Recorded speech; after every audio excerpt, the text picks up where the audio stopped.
Buenas noches, profesora. Mi nombre es Fernando Romano. Pertenezco a la UG de Río Seco, provincia de Tucumán, y estoy por abordar el módulo 1 de la materia didáctica de la historia. Para ello, he realizado un presi en donde vamos a empezar hablando de la historia como ciencia. La historia como ciencia pretende develar la vivencia mediante el trabajo del historiador. Tenemos en cuenta que el recuerdo, el relato y la transmisión de estas experiencias son de un grupo humano. A eso se le llama historia, pero historia en sentido de vivencia. Esta actividad es innata del ser humano y es en mayor o menor medida todos la realizamos. Esta actividad necesita una formación adecuada, una formación científica, por lo tanto, se dice que es una actividad relegada a los historiadores. Para Pierre Vila, la historia designa a la vez el conocimiento de una materia y la materia conocimiento. Vamos a hablar ahora del conocimiento científico. El conocimiento científico es un saber crítico. Es crítico porque puede distinguir lo verdadero de lo falso. Distingue justificar sus conocimientos. Es metódico porque se fundamenta a través de los métodos de investigación y prueba. El investigador sigue procedimiento. Es verificable porque mediante la aprobación del examen de la experiencia. Es sistemático porque es una unidad ordenada. Nuevos conocimientos se integran al sistema relacionándose con lo que ya existía. Se dice también que es unificado porque no busca un conocimiento de lo singular y concreto, sino el conocimiento de lo general. Se dice que es ordenado porque no es un agregado de las informaciones aisladas, sino es un sistema de ideas que éstas están conectadas entre sí.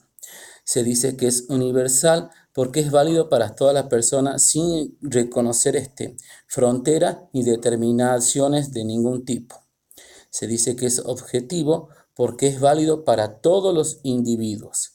Se dice que es comunicable por medio del lenguaje científico, que es preciso, es por eso. Se dice que es racional porque la ciencia conoce las cosas mediante el uso de la inteligencia y de la razón.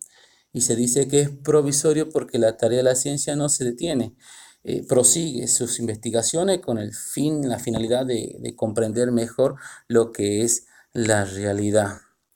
La ciencia es un conjunto de conceptos y propiedades que convergen en un objeto y que tienen datos, explicaciones y demostraciones acerca de tal objeto. Por este motivo, la ciencia es descriptiva, explicativa y definitoria, etc. Investiga qué son las cosas, cómo actúan, cómo se relacionan, cuándo, cómo, dónde y por qué. Vamos a hablar ahora del objeto y el sujeto de la historia. El objeto y el sujeto de la historia es esencialmente el hombre, mejor dicho, los hombres.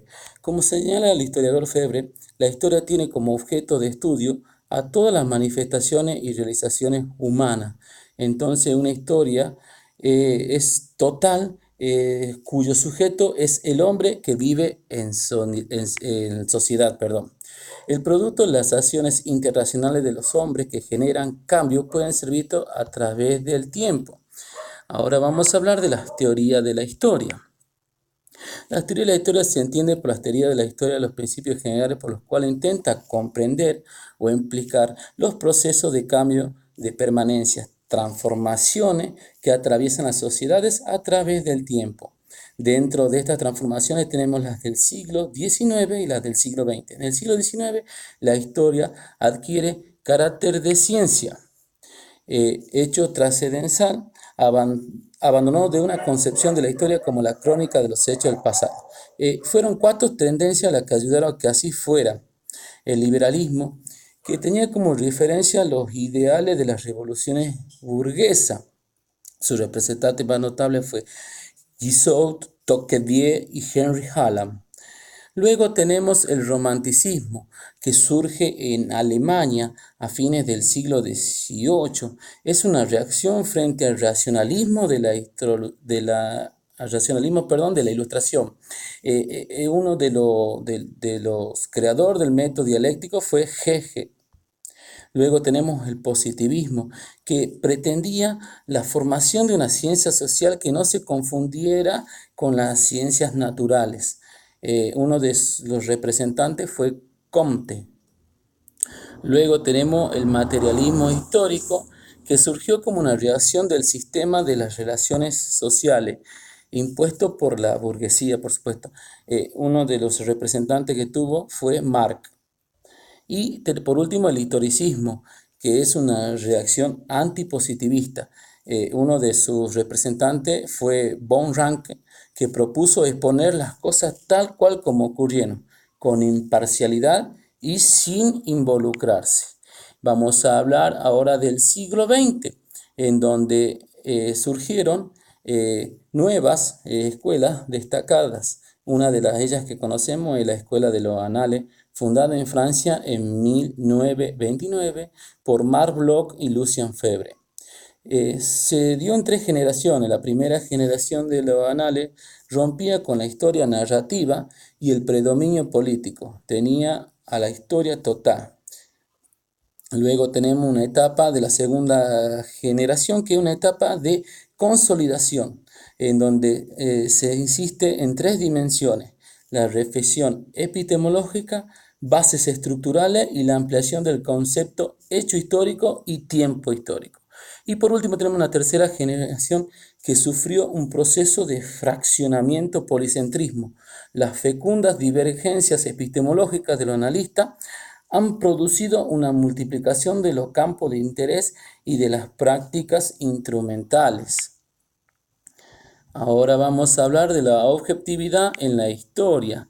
Le Goff dice que la objetividad de la historia es posible a través de revisiones incesantes del trabajo histórico, del análisis, de rectificaciones sucesivas y de la acumulación de verdaderas parcialidades.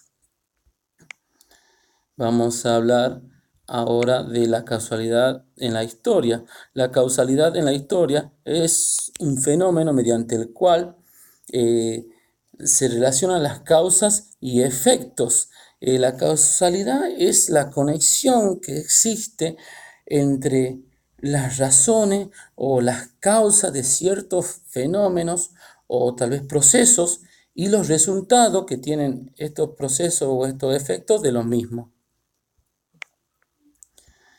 La realidad histórica es un conjunto de múltiples productos derivados de las acciones e interacciones de los hombres. De ahí deriva su alto grado de complejidad. Los campos específicos que permiten analizar la realidad histórica son el económico, el social, el político y las ideas o mentalidades. Por eso hablamos de las dimensiones económicas. Bueno, en el económico se relaciona con la forma en que las sociedades se organizan, su subsistencia y su reproducción material. En lo político,